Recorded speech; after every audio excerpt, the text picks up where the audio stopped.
When you first moved into your new apartment, you were ecstatic. The rent was affordable, the location was perfect, and the building was old but charming.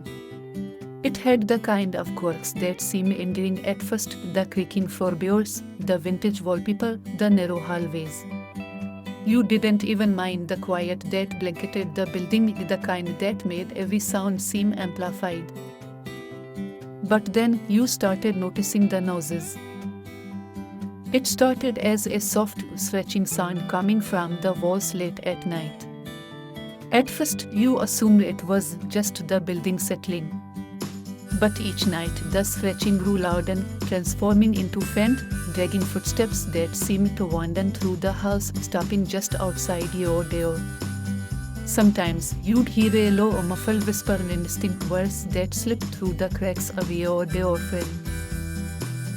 Then, one evening, you came home to find a letter slipped under your door.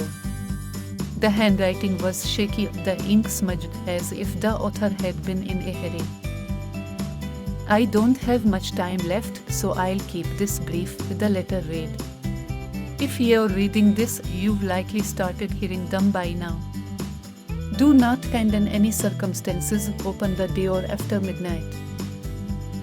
Your heart hammered as you read the note, half in disbelief, half in terror. You couldn't shake the feeling that someone or something was lurking just outside your door each night, awaiting. That night, you lay in bed, the letter clutched in your hand, listening. As the clock struck midnight, the familiar dragging footsteps returned, slow and deliberate, inching closer until they stopped right outside. You held your breath, every muscle tensed.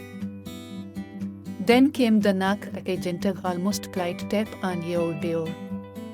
It was followed by a soft voice, barely a whisper. "Please let me in."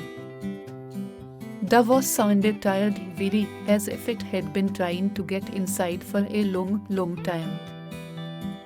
Ignoring the warning, your hand inched toward the door now.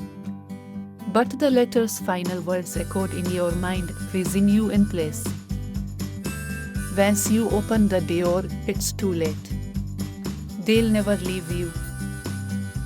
The knocking faded. But as you lay in bed, sleepless and paralyzed by fear, you realized the voice would be back. And each night it would sound a little closer, a little more desperate.